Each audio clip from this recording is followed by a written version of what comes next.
তারা প্রত্যেকেই 2002 সালে ভোটার তালিকায় ছিলেন। হাতে থাকা হার্ড কপিতেও জলজল করছে নাম। অথচ অভিযোগ, কমিশনের ওয়েবসাইটে প্রকাশিত তালিকা থেকে রাতারাতি উধাও হয়ে গেছেন তারা। আনন্দপুর থেকে দুর্গাপুর দিকে দিকে নির্বাচন কমিশনে আপলোড করা 2002 এর ভোটার তালিকায় বিস্তর গড়মিলের অভিযোগ। জানি তুঙ্গে উঠেছে রাজনৈতিক তরজা। ইনি সুদেব পাল, বাড়ি কসবা বিধানসভা কেন্দ্রের আনন্দপুরে। সেখানকার ভিআইপি নগরে সক্রিয় তৃণমূল কর্মী হিসেবে পরিচিত। সদ্য প্রকাশিত নির্বাচন কমিশনের তালিকায় ডিলিটেড বিভাগে রয়েছেন তিনি, যা ঘিরে কমিশনের বিরুদ্ধে সুর চড়িয়েছে তৃণমূল। আমরা এর তীব্র প্রতিবাদ করছি এবং আমরা বারবার করে যেটা বলে আসছি যে সম্পূর্ণ রাজনৈতিক উদ্দেশ্য প্রণোদিতভাবে বেছে বেছে তৃণমূল কংগ্রেস কর্মীদের নাম ভোটার লিস্টের থেকে বাদ দিচ্ছে নির্বাচন কমিশন। এর বিহিত হওয়া দরকার। অন্যদিকে নাম বাদ যাওয়ার কথা স্বীকার করেছেন খোদ বিএলও, যদিও এই নিয়ে সমস্যা সমাধানের আশ্বাস দিয়েছেন তিনি। 2025-এর লিস্ট থেকে ওনার নাম বাদ করেছে। জানার পরে আমি জানিয়েছিলাম আমার সুপারভাইজারকে, তো উনি বলেছেন একটা ফর্ম 6 ফিল আপ করে এবং আগেকার এপিক কার্ডের জেরক্স সহ ওটা জমা করেন, তাহলে আবার নামটা রিএন্ট্রি হয়ে যাবে। কলকাতার আনন্দপুর থেকে প্রায় 204 কিলোমিটার দূরে পশ্চিম বর্ধমানের দুর্গাপুরেও একই দুশ্চিন্তায় দিন কাটাচ্ছেন 41 জন ভোটার। ভারতী রোড এলাকার 212 নম্বর বুথের বাসিন্দাদের একাংশের অভিযোগ, 2002 সালে ভোটার তালিকার হার্ড কপিতে তাদের নাম থাকলেও নির্বাচন কমিশনের প্রকাশিত তালিকায় নাম নেই। এই নিয়ে দুর্গাপুরে মহকুমা শাসকের কাছেও অভিযোগ জানানো হয়েছে। নির্বাচন কমিশনের যে ওয়েবসাইট, তাতে করে 41 জনের নাম আসেনি। সেই জন্য আমরা চাইছি এটা যেন প্রকাশ করা হয়, নির্বাচন কমিশনের ওয়েবসাইটেই যেন এই লিস্টটা প্রকাশ করা হয়। 2025-এও আমাদের নাম আছে, 2002 থেকে 2003 থেকেও ভোটার লিস্ট আমার কাছে রয়েছে। আমাদের সব জায়গায় নাম আছে।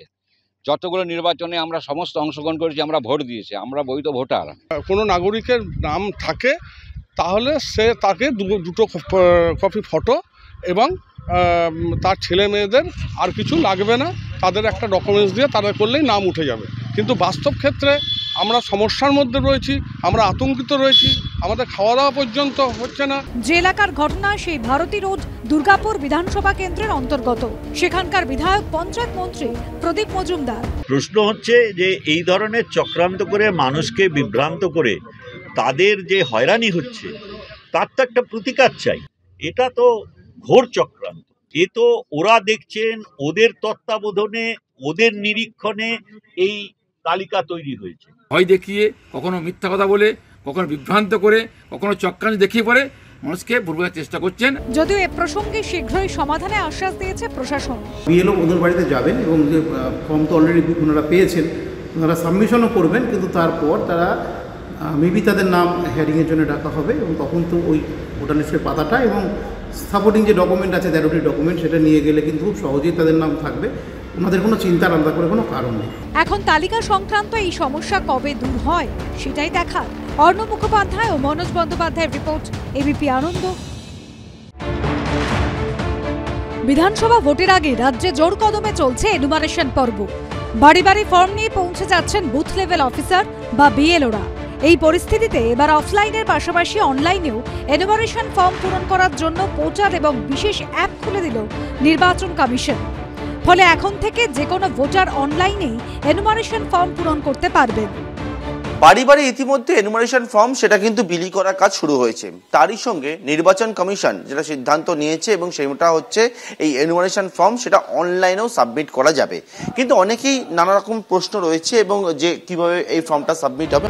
অনলাইনে এনুমারেশন ফর্ম ফিল আপ করতে প্রথমেই ভোটারকে যেতে হবে voters.eci.gov.in এই ওয়েবসাইটে। সঙ্গে সঙ্গে খুলে যাবে এই পেজ।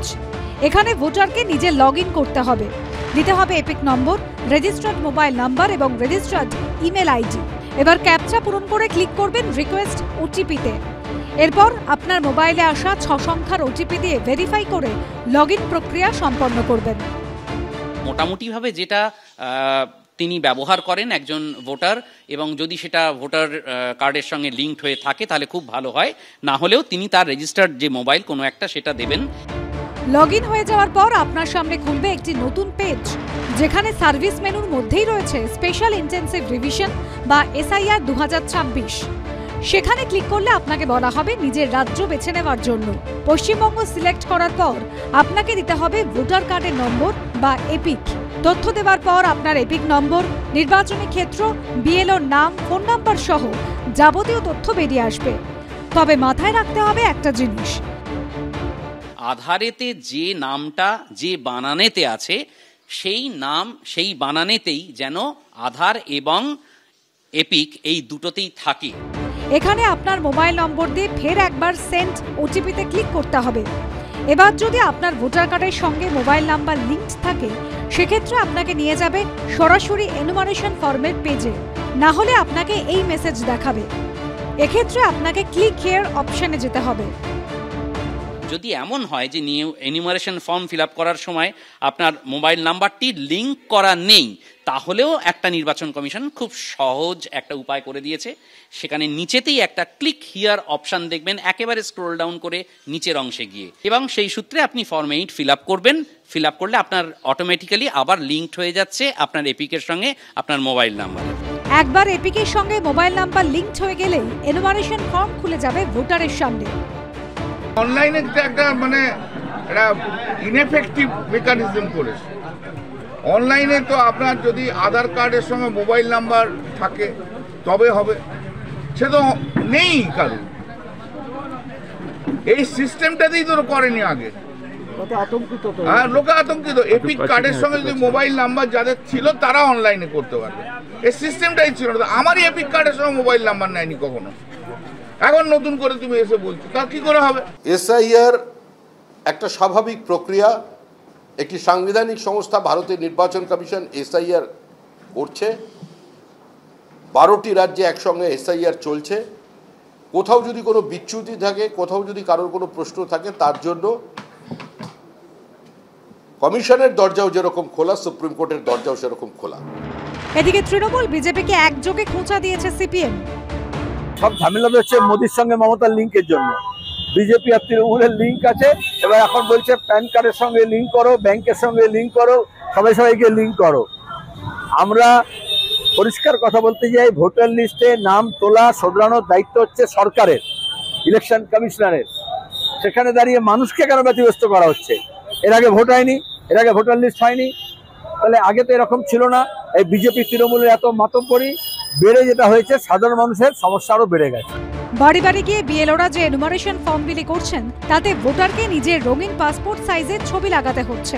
অনলাইনে ক্ষেত্রে ছবি আপলোড করার কিছু নিয়ম বেঁধে দিয়েছে নির্বাচন commission. Coloured passport size photograph অথবা স্ট্যাম্প সাইজ ফটোগ্রাফ 2 MBর মধ্যে যদি আপনারা তুলে রাখেন, সেইটাকে ডক হিসেবে অ্যাটাচ করে দেন। আর পরবর্তী ধাপে আপনাকে সিগনেচার করতে হবে।